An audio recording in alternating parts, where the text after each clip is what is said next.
This is how we're wrapping up the year 2023 here on Energy Frontiers. I am Justina Okechukwu with this week's edition of the show, proudly supported by the African Energy Chamber. Let me walk you through some of the biggest energy news from here in Africa and around the world. A very shocking news this week from Angola, Africa's leading oil producer, announcing its decision to quit membership of the Organization of Petroleum Exporting Countries. The country's oil and gas minister, Diamantino Azevedo, says Angola's membership of the OPEC group no longer serves his country's interests. Thursday's OPEC exit decision by Angola comes weeks after disagreements over 2024 production targets with OPEC.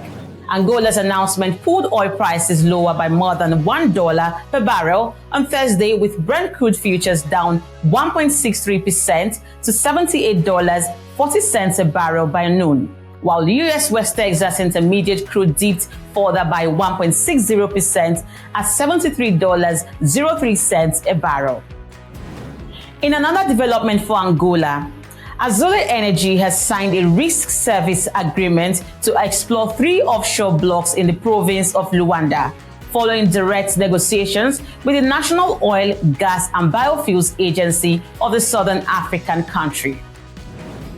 Europa Oil and Gas Holdings plc, a West Africa-focused oil and gas exploration, development and production company, has acquired a 42.9% stake in Antler Global, which in turn owns 80% of the EG08 gas assets offshore Equatorial Guinea.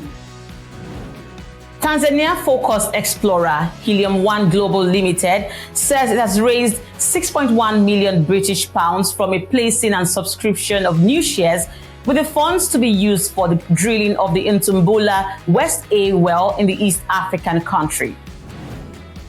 Norwegian solar financier Empower New Energy has signed its first power purchase agreement in Kenya with an investment of $2 million in regional steel producer Abyssina Iron and Steel Limited for the construction and operation of a 2.5 megawatt ground-mounted solar plant via a 25-year contract. Hickin Hydrogen has concluded an agreement with Namibia's Sovereign Wealth Fund, SDG Namibia 1, to secure funding for the 24.1% government equity stake, of which 30 million euros is expected to be secured from the European Investment Bank in January 2024. And that was a snapshot of your energy news headlines. When Energy Frontiers return, we delve into the electrifying year of 2023, uncovering the trends, deals, and trailblazers that defined a pivotal year in the African energy landscape. Stay with us.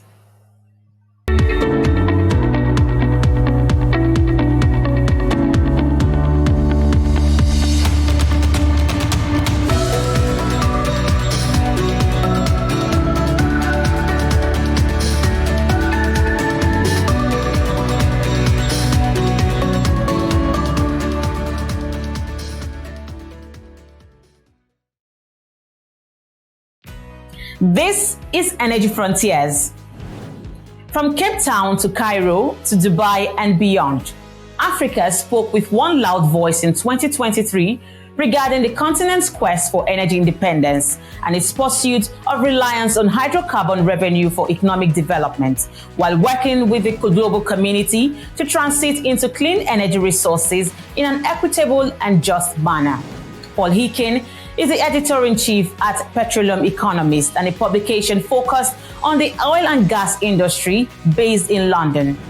In this robust interview chat with Paul, we examine the various angles to the past, present, and future forward Africa's energy sector as we say goodbye to 2023. So I wanted to talk to me about what the biggest global energy sector news for you was this year. I think the biggest one was probably ExxonMobil merger with Pioneer for $60 billion. I think it's crucial for Africa and for the globe. And let me explain that. I think it set a tone of consolidation across the industry. We saw that straight soon after with the Chevron deal with Hess. It also said a little bit about what high oil prices can achieve in terms of investment in the sector and the returns that are likely to come from it. And I think it also said that even in the West, there is appetite to invest in oil projects when the money and the investment is right. And while that was focused on shale and there's around those resources, I still think that it says something about the long-term bet on oil if there's the economic incentives are there. And I think that says something about investment across the globe in terms of where the big growth areas are, which Africa is one of those. So I think it says a lot about the shift, a mood shift, maybe not away from decarbonization, but that energy security is an equal player and equal importance with decarbonization story. And if the returns are there, that there'll be investment. Right. So highlight for me the top headlines for you and issues in Frontier Africa's energy industry. Yes, it's a good one, man. First of all, I'd like to start off and say, when people talk about Africa, that, as some sort of collective, and it's such a unique continent, has all its individual stories. Some are huge on oil, some are huge on gas, some have both, some have their own challenges in terms of political issues or economic issues. So there is lots of individual stories. What I would like to highlight is some important themes that have developed. And I think, first of all, I'd like to talk about Namibia. It's shown that it could potentially be the next big oil petrostate, following potentially in Guyana's footsteps as the next growth area for oil. While that's still maybe somewhere away, potentially 2030, I think there's still, you've shown with the big players like Total Energies and others are starting to really look into Namibia. And I think that's been a big story for this year. People have talked about Namibia for many years, and now it's starting to deliver, and it looks like it's really on the precipice of something really big. And I think that's a very important story. I think one of the next themes I'd like to talk about is it's almost a split between oil and gas and across Africa, because it's been a big one. The appetite for investment in oil to gas is slightly different. Total Energies, for example, taking a big major which has a lot of stake in Africa. And I think there's a lot more appetite for them in terms of gas projects and gas investments. You see that around Mozambique, and some of the other big gas investments. So you've got gas on one side and oil with some of the more traditional plays, Nigeria and Angola on the other, a bit more mature industries. And you see what's happening. You see what's happening a little bit with countries like Nigeria, where they've started to split the oil and gas. That sometimes in the past, gas has been a kind of adjunct or subsidiary to the oil story. By Nigeria splitting its oil and gas investments and ministry into two separate areas, it means gas is starting to get the real focus and interest that it deserves. And especially when you think about the backdrop of the energy transition, of COP28, things like that gas is going to be play a huge role in a long-term global energy needs. While oil is slightly more precarious, gas is going to be a big player. And it showed that the way that there's kind of a split now between oil and gas. It used to be kind of lumped into the same hydrocarbon pool. So I think that's a big theme and big change in what's happened this year. I think another one is the split between independents and energy majors. I think we talk about Nigeria again. I like to reference Nigeria, and it's had its own issues with oil theft and other issues. And you see, for example, Uganda, where where they've got this East Africa crude oil pipeline, which come to fruition as well. And I think it's a story to tell there is how important it's becoming for independents and indigenous African countries, African oil players to partner with some of the majors. Some of the majors aren't so interested in Africa in the same way, potentially because of the decarbonization pressures they're having in their local countries. So there's a much bigger role for independents to play. And that feeds into sort of all the issues around taxation, about owning the supply chain, all the issues where we've seen with the issues around, for example, with Nigerian oil theft, for example, coming back to that topic, is that independents can deal with those local issues a bit better. You know, they're much more on the ground. They understand those issues. And so the split between independents and majors, I think that, and those partnerships coming together, we've started to see them, Seplat being one and Oando and others with some of the majors. So I think that's a trend. I think that's likely to continue. So I think that's another one to look at.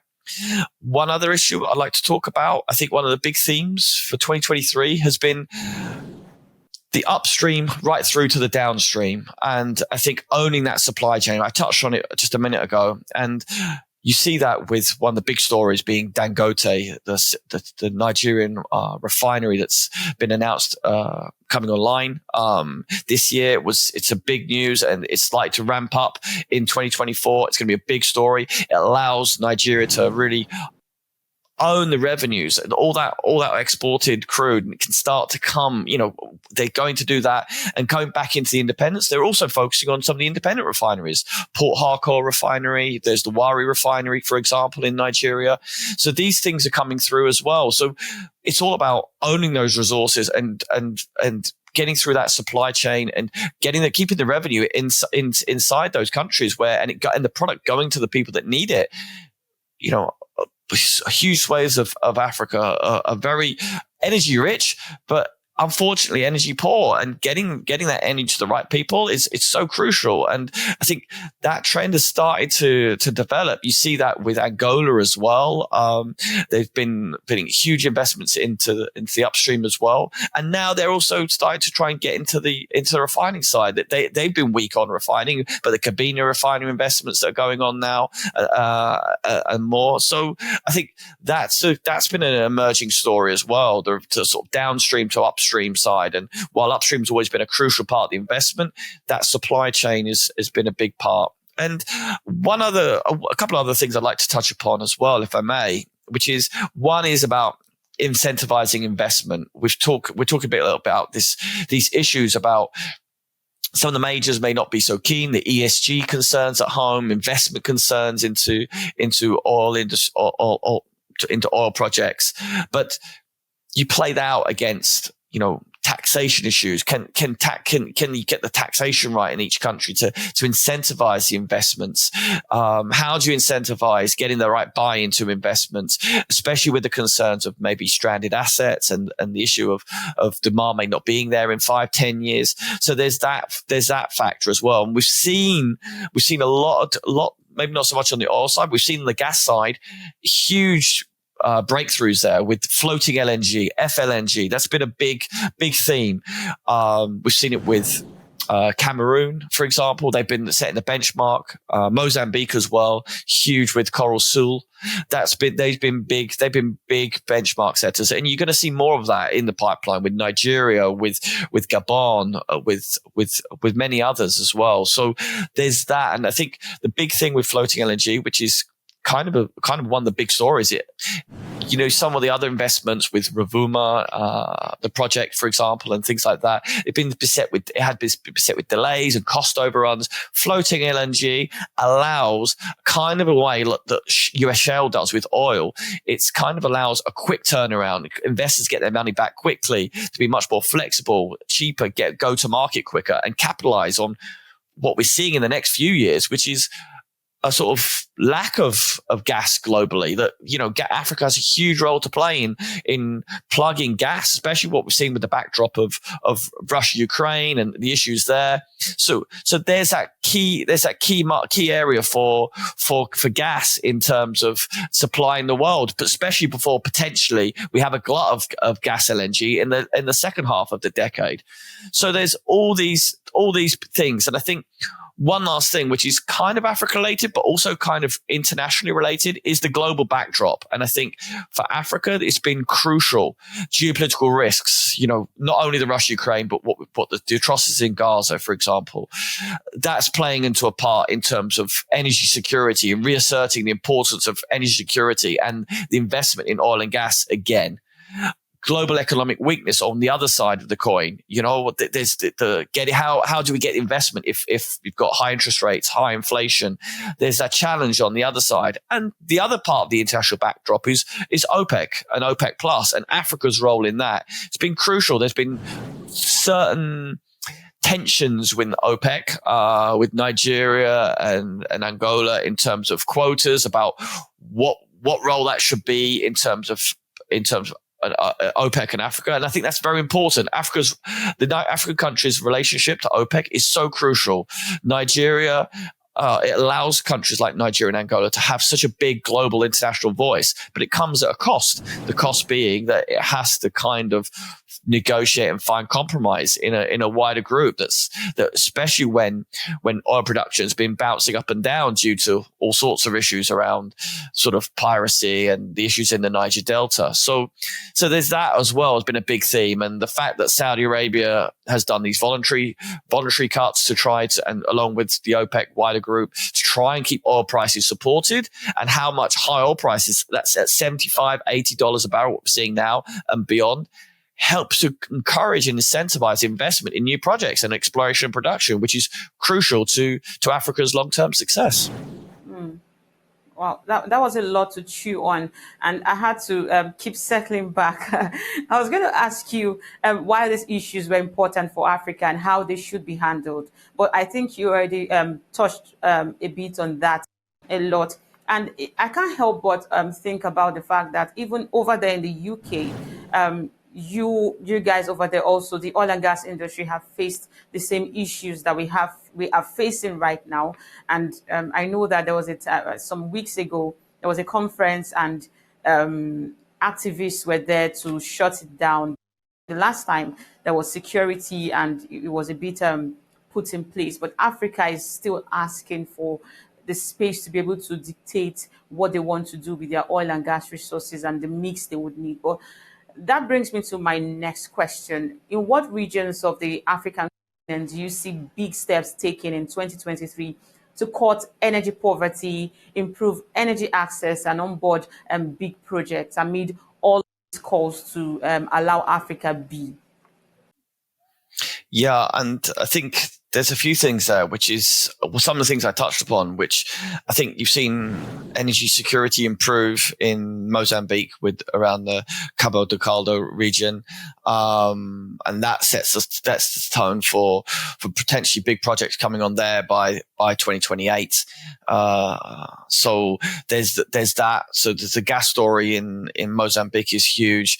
Senegal, Mauritania, Greater Tortue, that's a huge story as well. It would change the game there as well on that side. And I think keep coming back to the two big oil players in a sense, Nigeria and Angola, huge upstream developments potential there as well.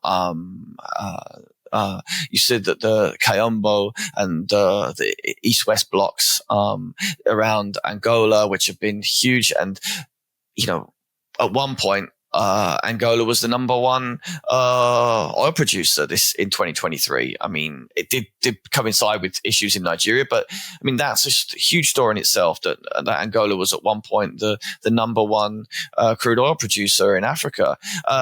Nigeria also the big stories there, which I mentioned, which is Dangote. I mean, you cannot get away from that story. I know it's on the downstream, but it's huge, and if they ramp up in a quick way in 2024, then that's a real game changer for Nigeria, for Africa, because the argument is to supply oil products across Africa eventually. So that's a big one, and the Uganda East Africa crude oil pipeline as well, which has happened just recently, which was which is also a big story, because also interconnectivity. The pipelines, a lot of pipelines don't get off the ground in Africa because obviously lots of sensitive land issues and things like that, which happens everywhere. You see that across the US, even with the Dakota pipelines and the Native American issues there. And you have similar issues across Africa, across tribal lands and different other resources that Africa are rich in, if pipelines are cutting through that. But interconnectivity is crucial to get the right oil supplies to the right areas. You see anywhere where they're resource rich and they can export and supply well, like the US, it has a huge pipeline network. And when crude wasn't able to get to the shore and get out to be exported, that's when you face all sorts of issues as an oil producer. It even caused oil prices go negative in the US a few years ago, if you remember. So as a result of that sort of lack of interconnectivity in their pipelines. So the pipeline issue for Africa is also crucial. So I think those are some of the big stories. And obviously going back to Namibia, which is, I think it's such an exciting story as well. So I would say them. And I think these have been the big issues. I think turning some of getting the power generation, turning into power generation, electrification, which you touched upon at the start of your show, that's also the big challenge. I think, we talk about energy being more holistic now, don't try to look at things in terms of just fossil fuels, but in terms of a holistic approach. And solars can be such a big opportunity area for Africa. I know it takes lots of the costs there again, and the issues for investment again come back full circle. But I think it's tying the energy story together, because if you look at, for examples elsewhere, you look at the Middle East, they're using their oil and gas resources, or in Norway with Equinor, etc. They're using their oil and gas resources to invest in clean energy. Whereas I think Africa's still on that journey. Well, it needs to carbonize before it decarbonizes. I heard one person say at a conference, and I think that's the story still, that it needs to start getting the right sort of returns on investment in fossil fuels before it can start turning that to the right renewable energies as well. Right. And if I could pick up from where you spoke about getting the return on investment, there's been a lot of pullback in investment for fuels. We saw the IEA report, which spoke about decline in investment in fossil fuels and increasing investment in in renewables. And at the COP28, there was that announcement to transition away from fossil fuels, but Africans are not really impressed with that. So how is this impacting oil-producing countries and their economies when we see countries like, we see Total Energies just yesterday in that deal with PC to cut emissions and all of that, which is not a bad thing, but how is this impacting oil-producing countries?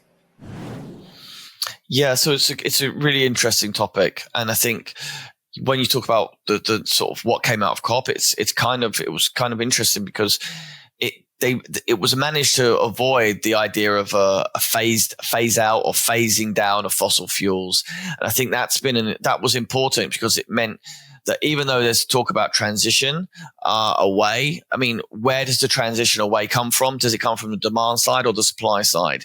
And I think that there was enough wiggle room in the COP messaging, which allowed oil producers to continue going. But what it does mean is that for the first time first time in history, that there's a marker to say we're going to move away from fossil fuels, which means the risk of stranded assets, the challenges of investment into oil producers and gas producers in Africa become that much more challenging. And I think requires much more innovative solutions in terms of how do you get the financing? How do you get the right investment in? If energy majors are going to be more reluctant, what does that mean? What does it mean for local producers in getting the financing? So we have to be careful, and I think Africa has to continue to own the narrative that, own the energy narrative, and to counter the hypocrisy, especially some of the hypocrisy in the West. I think there's a big danger, when we look at carbon, count carbon footprints by the actual footprint, not by the country, and you've got to look at the history of how certain countries have got rich on fossil fuels. So to turn around and just to say stop, yes, Africa could be damaged quite badly from climate change, but at the same time, the realities of the here and now of getting, access to clean, affordable energy to a huge population. And you saw that with the Russia crisis, even in the West, Germany, UK even was switching coal plants back on, which, if you talk about the fossil fuel narrative, I think everyone's got to look at coal, as being the big one that's got to, you look at coal and look over to Asia to a big degree, and how they can wean themselves off of coal and move to, say, gas or cleaner energies. So before telling Africa or parts of Africa, you can't really do oil or gas anymore, you've got to be looking at coal elsewhere. And there's still a big story. And I think that's the narrative that's really got to be owned by the oil and gas producers, by the big producers, is that for many parts of the world, gas, especially, maybe not so much oil, but even to some degree oil, but gas is a clean fuel. It's a clean fuel for Latin America. It's where a lot of people use wood and coal. It's a clean fuel for Africa, and it's a clean fuel for Asia. So I think they're big narratives for Africa's and the oil producers to own still. And I think that's the key messaging coming out, to be honest. And that will only then can we talk about looking at the right way of financing some of these deals, because if oil prices stay high, if we're short on fossil fuels and we don't have the energy security, prices will stay high, and that investment will come, and to seize on those opportunities, which we're already seeing, which takes me back to the sort of big consolidations we've seen with ExxonMobil and Pioneer, etc. Thank you so much for that. What's your outlook on Africa 2024, from fossil fuel to renewable to mineral resources? It's a big one, and I think it comes back to an interesting point, because we talk about the energy transition. Africa is the energy transition, the energy in its entirety. You've got where do the metals come from for electric vehicles? It's in Africa. Where does big parts of oil and gas come from? It's in Africa. Where's huge amounts of solar, even and other renewables? It's Africa. Africa is the energy story for the next 2 decades, potentially be the energy story for the next 2-3 decades and beyond. If it can get, if it can get the right investment, the right narrative. It's been beset by obviously a lot of issues around delays in terms of the right investment environment for various reasons, depending on where you go, whether it's oil theft and piracy, whether it's internal political struggles, whether it's all sorts of other issues on the ground. And but it's starting to come together. We're starting to see those things. We've seen the delays with Greater Tortue, but that could be a story of 2024 first quarter. That's likely to come to be a big one. Dangote being ramped up is a big story of 2024. That's and some of the independent refineries. So gas is going to be a big story. Nigeria gas is a big one as well. So there are plenty, and then there's plenty of smaller stories as well. I think it's such a, like I said, everyone's on their unique path. Cote d'Ivoire, Gabon, Cameroon with the gas side and floating LNG. There's so many stories for Africa to continue to develop in small ways and big ways. And I think the big thing is creating a stable and clear and transparent investment environment. You talked about the UK where I live, and there's been a real mess in terms of flip-flopping between clamping down on investment in the North Sea and the oil and gas industry to all of a sudden green lighting them again when they realize that actually we're probably going to need it. So I think a clear investment environment and continue to improve that, which is what's happening in Africa. And you see it with Angola and Nigeria and others. There's some real promise there. Hope you enjoyed that drill down conversation with Paul Hickin of Petroleum Economist. You can watch the interview again on our website and on our YouTube channel, and please send us your comments as always. And that's how we wrap up this package of Energy Frontiers. Do have a great year-end holidays as we say thank you to all our interviewees and other resource individuals and organizations, and our viewers and followers as well. On behalf of Frontier Africa Reports, a very special thank you goes to the African Energy Chamber for supporting this program and our other regular energy news over the past 3 years.